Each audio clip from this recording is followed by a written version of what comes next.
Hello, welcome to the Comic Coach podcast with me, Em Stroud, and I hope you've had a cracking week, and I hope that you are feeling good and you have been smiling a lot this week. And as ever, I am very excited because I'm getting to chat to somebody all the way in Canada. She's all the way in Canada, but obviously she just looks like she's sitting next to me. She is an awesome human being. We've just been having a lovely catch up and it's been brilliant. So thank you so much. And good listeners of the Comic Coach podcast, welcome, Kristy Duncan. Hello, lovely soul. Hello. I'm so delighted to be here, Em. Thank you so much for the invitation. I'm looking forward to this conversation and see where it wanders on this. I know. It could wander anywhere with yours and my brilliance and our brains. Who knows where we could possibly go? Now, obviously, I am a Brit, so I do need to know, how is the weather in Canada today? Oh, all right. Well, you asked on a cold day, so the temperature dropped overnight. With the wind chill, it's minus 14 degrees Celsius. Holy moly. So we haven't seen that cold yet this winter, so brace ourselves. We are Canadians, and I say if we have to bear this cold as true Canadians, otherwise we couldn't call ourselves Canadians. So we just have to, dress for it, enjoy it. I mean, that is fair, and that makes me feel like quite a wussy British person because I was like, oh, it's a bit cold today because it's 7. I'm like, okay, right. No, but us, but you know what? We can't really do. 35 degrees. I say, well, be thankful it's not minus 35. That you are so right. You are so right, and it's always that thing, isn't it? And I remember when I was over in Canada, it's that thing of like just deep gratitude for experiencing different climates and all of this kind of stuff. Anyhow, good. Thank you for fulfilling my weather needs, and for all my British listeners. Everyone's driving along going, good, I feel better now. And in case you wonder, in London, it's grey. There you go. It's grey and cold. Just grey and cold. Well, we're cold, but sunny. Yay. Yeah, you see, better. Once again, Canada proving that it's better than the UK. Oh, no, did I say that? I did, but it's fine. And so my lovely listeners know that I like to ask all my fabulous guests 6 questions all around the beautiful thing of impact and what's impacted you. Are you ready? I'm ready. Let's do it. I love that. I love that whole, some people are like, maybe not. And others are like, yeah, I'm ready. And I'm like, okay, so the lights have changed. They haven't. I'm just making it sound like a quiz show. And the question, and the audience is ready. Question number 1. Who has had the greatest influence or greatest impact on your life? Boy, I had to think deeply about this, and I might have to cheat and give you 2 answers. That's allowed. It's fine. All right. So, and they're both in my family. And the first, I would say, oh gosh, I'm going to cry, is my father, who is now 90 years old. But he was a very empowering person. And from when I was 12 years old, he was a single parent. And I lived with my 2 sisters and my father. And, he was juggling work and life balance and all that stuff and living out in the country and commuting crazy hours to work. But he just kind of let us do our thing. There was, he had I don't want to say very few rules, but I'll never forget, I quoted him many times when he would say things like, well, Kristy, this is what I would do in your situation, but it's your decision. And so you get the guidance and you get the guilt all in one night. Double whammy. But that was empowering. It kind of gave me a moral compass, or at least his moral compass, which I still appreciate to this day. He was a man of great integrity. And, I had to try to take his moral compass into a context of my generation and say, okay, well, this is what they did in his generation, and this was right. And but this, in the next generation, it might look a little bit different. Yeah.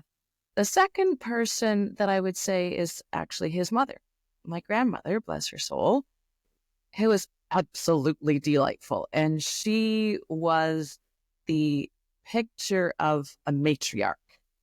Okay. And she had 10 grandchildren. We were all girls. Well, actually, no, it's actually Wow. 8 Okay. of that us were girls, and so the boys felt quite left out. But she always had an open door. Her door was never locked, and Right. she always had a pot of soup on the stove. I Always mean, had a pot of soup on the stove. And people would just drop in any time of day or night. She said she grew up, she was a child, one of many children, I think 6, of a minister right. at a small country church. And they lived in the manse. I don't even know if there are manses around anymore. And they had a piano. And she said there was one of their congregation who was a recovering alcoholic. And her father, the minister, said to this man, because he was a pianist, he said, "You come and play our piano any time of day or night. You're always welcome. Doors always open." She said she would wake up at 3 o'clock in the morning and there would be piano music coming from downstairs. And I think that open door policy, she, Mm. grew up with it and was steeped with it. And she carried it into her family. And we always felt very welcome. Oh, I love that. And what's your dad's name and what was your grandma's name? I just love having their Oh, first my names. dad is Gordon Duncan, and Mm-hmm. my grandmother was known as Peggy Duncan. Ah, well, Peggy, no doubt, is smiling and going, yes. And it's so beautiful to hear about your dad as well and him still being around. And you just sort of think, it's so interesting, isn't it? That, that open door and having that open heartedness and that sense of community and the fact that you remember the soup on the stove and it always being there, because when we're kids, there's these formative memories and you never know what's going to be the thing that kids really remember. And I help raise my nephews, and it is fascinating to me what my nephews remember about their younger years. And one of the main things they remember was my fruit bowl. And I was like, what do you mean my fruit bowl? Like they're 25 or 26 and 29 now. And they're like, yeah, your fruit bowl. And I was like, what fruit bowl? And they're like, well, because there was so many different kinds of fruit. And I'd always said you can go and just help yourself to what. So they've just got this visual, sort of memory of a fruit bowl.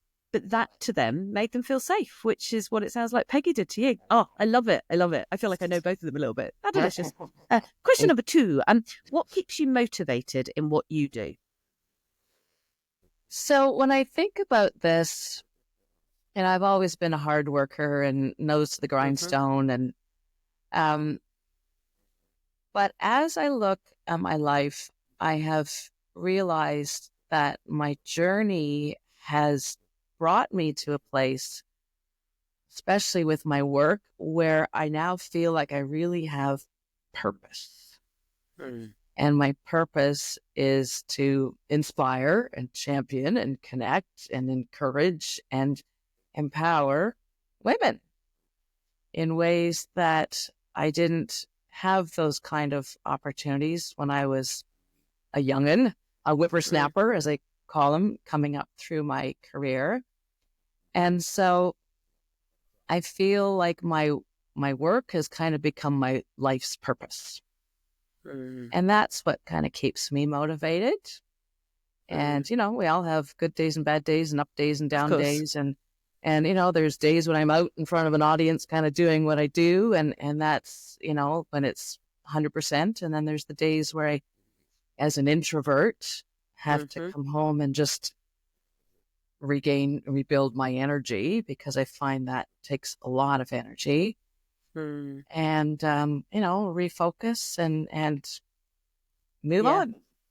I love it. I love it. And I think, similar, with what I do, it is why, and for me, work and purpose and how I show up, it's that thing of, they're both entwined, right? It's who M is and stuff, right? And I think whenever I meet somebody else that I can sense that what they're doing is exactly what they're here to do, there's always a kinship, and I always feel deeply privileged when I get to hang out with awesome people and go, yeah, you're in the right zone for you.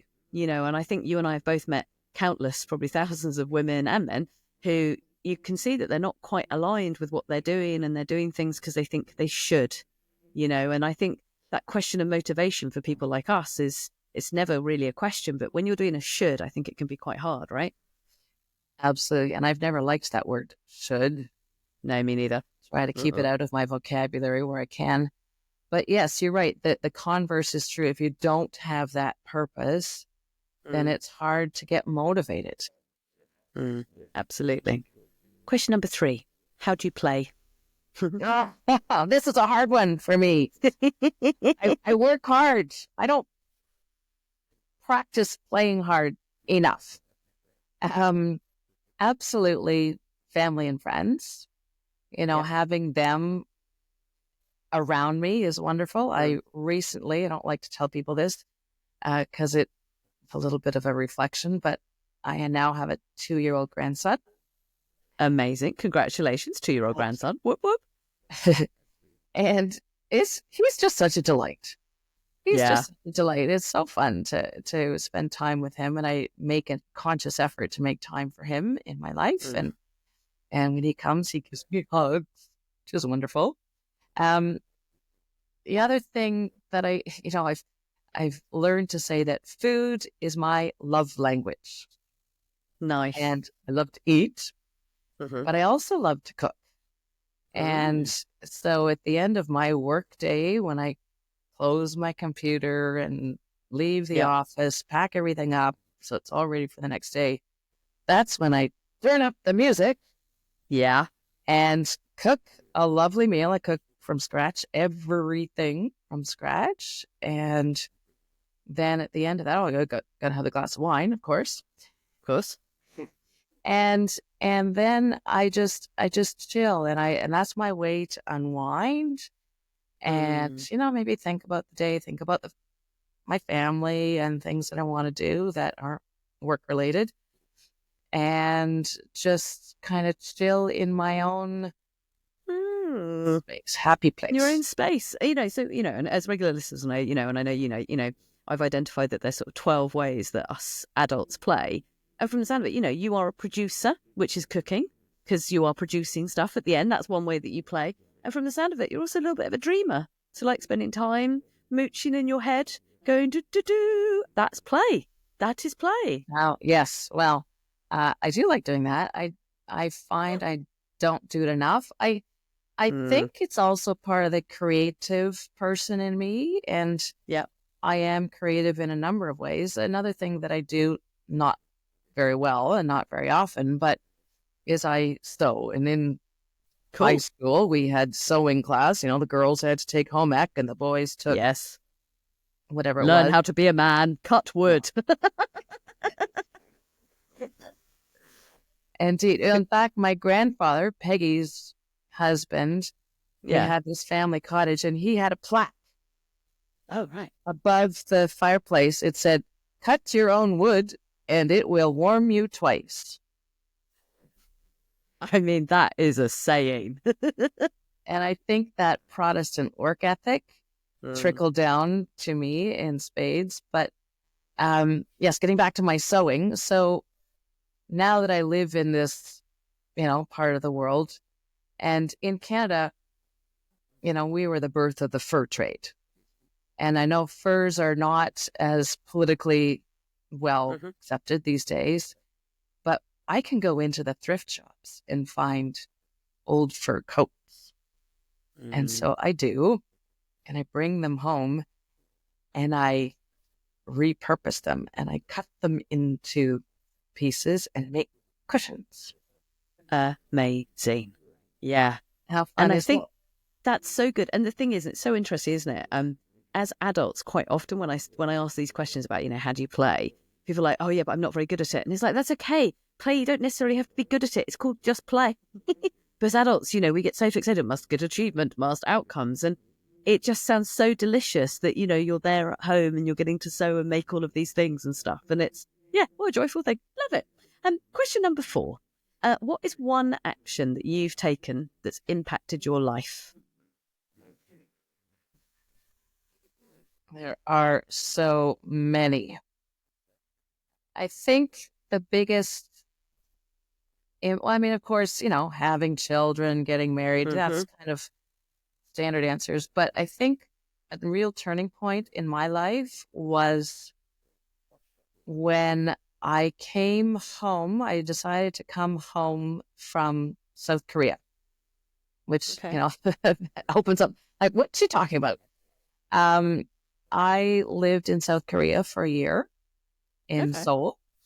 My husband at the time, now my ex-husband, had been posted there. So we moved as a family Right. to South Korea. It was supposed to be for 3 years. And for me, it was only one, because after the first year, he decided he didn't want to be married anymore. Okay, fine, whatever. But that was a real turning point in my life to say, Kristy, it's time for you to stand up on your own 2 feet and really pursue your passion and dig in to this women in payments thing. And I came home. I had no house, no home, no kind of job to speak of other than women in payments, which felt like this made up job. And at that point, it was only quarter the size that it is now. And it was very unsettling. It was terrifying. I had the sheriff banging on my door for 6 months trying to serve me divorce papers from Korea.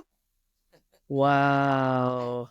So, because I had no house, I had no money, I became a nomad. And for 7 years, I moved 9 times in 7 years. Yeah, that's I a had lot. no house, and the story gets crazier and crazier. I'll spare you all of the details, but it was very unsettling. And so, but what I learned from that was kind of 3 things. Number 1, believe in myself. I know that I can always count on myself to just plow through. And, I had this little rainy day fund. You're going to laugh. I had $2,000 US in an envelope in the back of my closet. It was in case, for whatever reason, 1 month I couldn't pay the rent. Yep. Makes sense. Yep. I had that for 7 years. Wow. Finally, when I moved here, I took that money and I bought a bicycle. Yay! She's like, I'm okay now. I can ride my bike from my house. Do-do-do-do-do. Oh, I love that. I love that. Yeah. And I think there's so much courage in that story, isn't it? Because, you were in a different country and then you moved again and then you moved some more and moved more and more, moved. And you just sort of, it sounds like to me that there was that beautiful moment where you went, I've got me. And I think when we have that moment where you're like, you know what, for all of the others that will come into our lives and everything else like that, to be in a place where you go, yeah, I've got me, is from there, everything is possible, because it is only ourselves that we're going to know for our whole lives. And so I massively applaud you for that. And I love that whole idea of like, okay, I can now let go of those $2,000. There's just this thing of like, I've just let it go. And there's, it's just, so beautiful, so beautiful. Thank you for sharing that with us. That's so lovely. And how do you take care of yourself? As you said, you are nose to grindstone and everything else. So how do you take care of yourself? Well, that's a great question. Now that I don't have that rainy day fund anymore, I feel a little bit more settled. And, I enjoy my work. I really enjoy my family. I love my food and wine. But I try to take breaks. And what that looks like for me at this time of my life is, if I'm going to run a conference in Australia, Kristy, don't just fly all the way to Australia, spend 4 days and fly home. Spend a few days and enjoy Australia. You might never get there again. Yeah. And this year I did that a couple of times. I was in Asia for 3 weeks in October, November, going from, I had 3 conferences in 3 weeks, but I managed to find 5 days in the middle that didn't have conferences or meetings. So in between, on my way home, or on my way back from Hong Kong to Singapore, I stopped in Hanoi. I had some friends join me. And we spent 5 days wandering around Hanoi and Vietnam, and it was absolutely delightful. Amazing. And I think there is so much wisdom in that, just taking more of a beat. Because if you travel, there is a cost to traveling in every sense of the word in terms of tiredness and all this kind of stuff, right? And just allowing yourself those extra few days can shift how you feel when you're then moving on to the next thing, right? But I think so often people are like, I've got to rush through, I've got to rush through, I've got to rush through. And I'm like, just take a beat. You're already here. So yeah, I love that. I love that. And then finally, of the 6 questions about impact, what have you been thinking about in the last couple of days? What's been whirring through that brilliant mind of yours? Well, it's year end.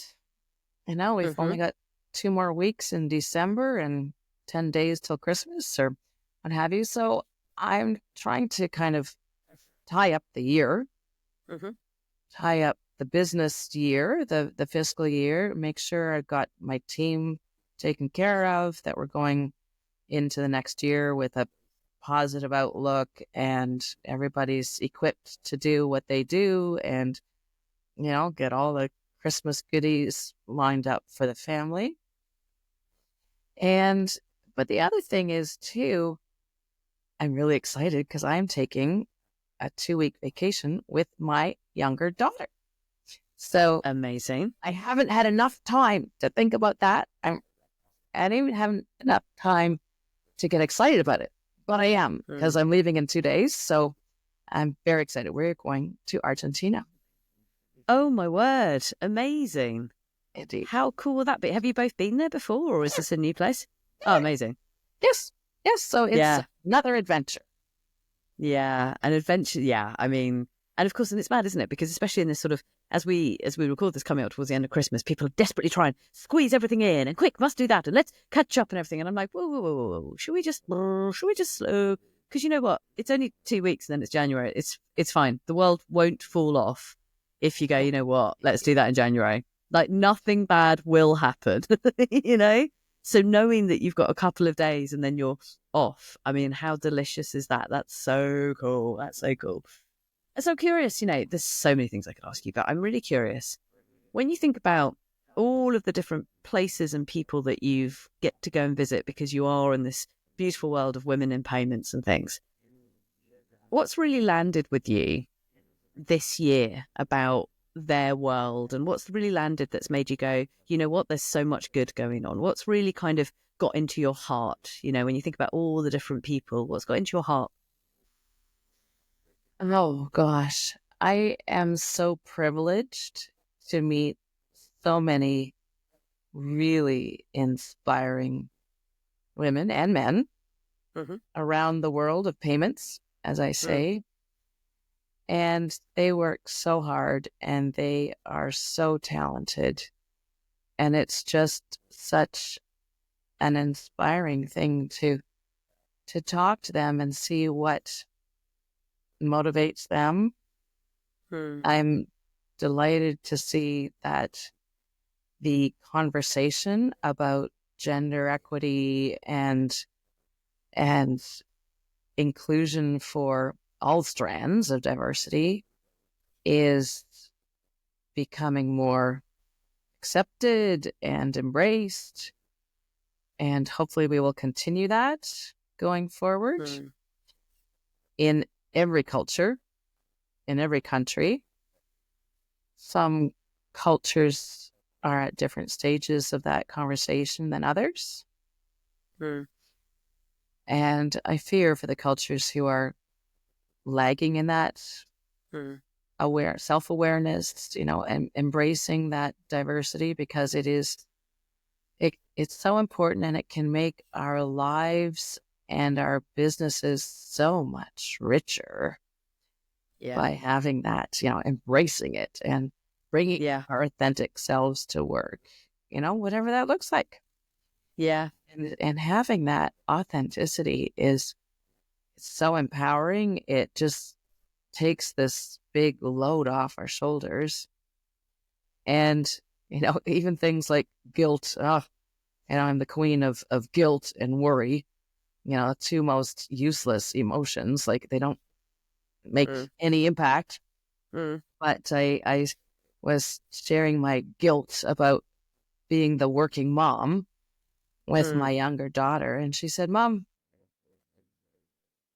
don't worry. You taught us to follow our passion. And I thought, oh, okay, good. There's something positive in my incredible work ethic that has passed on down to them. So what a gift. Indeed. Right? What a gift. And I think you're so right, is you and I are very privileged and we get to travel around the world and stuff. And of course, people, cultures are at different places, different levels of awareness, different shifts, different blocks, all of that. But I think underneath it, you can feel that things are shifting and they'll shift at different ways. And as long as energy is continued to put into it, then we're moving in the right direction. And sometimes I think we're very good at highlighting all the bad stuff, and the media is very good at highlighting all the bad stuff and missed this quote or haven't done this or whatever, government this and government that. And actually, I genuinely believe that most people are really trying their best. And I think when you come from it, that most people are trying their best, including, and I get the same, the mum guilt of working and traveling and, with my 12-year-old son and stuff. And you have these moments, but it's also that thing like your daughter said so eloquently, it's like, follow your passion, follow your purpose, because then that's how we all fly, and what a beautiful way to impact the world. And I could talk to you for hours, but I'm aware of your time and of course my good listeners' time. How can people find out more about you and Women in Payments? Where should they go on the thing called the interweb? Oh yes, that the cloud, so to speak. The best place to find me is on LinkedIn. Okay. Kristy Duncan. And Women in Payments, of course. And we've got a big community out there in the cloud, also on the ground in our various markets where we run our conferences and we do virtual events every week, our little palm cafes, which are fun. And, there's lots going on, and it's a very supportive, positive community that embraces diversity and really seeks to support women and give them career growth opportunities so that we can be our best selves and reach our full career potential. Awesome. Well, I will make sure that both of those links are in the notes so that people can find and follow your fabulous organisation. And thank you so much for coming on the Comic Coach podcast with me, Em Stroud. I knew it was going to be a joy, and it really has been. And, and I'm going to go and ponder away and think about Peggy and Sue and all soup and all of this stuff. Beautiful, beautiful thing. Thank you so much. I have loved chatting to you. Thank you, lovely soul. Awesome. Thanks so much, Em. This has been an absolute delight. Hello. How much did you enjoy that chat? I mean, she's great, right? Those conversations, the story about soul, the story about soup. And if you're watching this on YouTube, you will see I quite clearly am recording this outro at a different time. So I've just listened back to our whole conversation. So it's really just landed with me again. And the thing that's really stuck with me is, especially, if you're listening to this will now be out in January, was when she said that she's tried to ban the word should from her vocabulary. I think so many of us at this point in the year, it's all about, new goals, new this, whatever. And actually, I think there's so much weight in letting go of the word should. I should have done this, I should have done that, or last year I should have done. And it's really personal. It's probably just because where I am, where I'm sitting right now in my own life. Hearing our conversation back, really that moment of I've tried to get rid of that from my life. And then knowing what she's gone on to go and do. And I'm not just talking about her having kids and, setting up Women in Payments. I'm not just talking about that, but just who she is. I wonder if some of that does really come from that thing that she's got rid of the word should. So if you're listening to this, and you're just coming to the end of this particular episode of this particular podcast, I just want you just to check in with yourself. Do you often use the word, oh, I should? And if you do, how can you move on from that?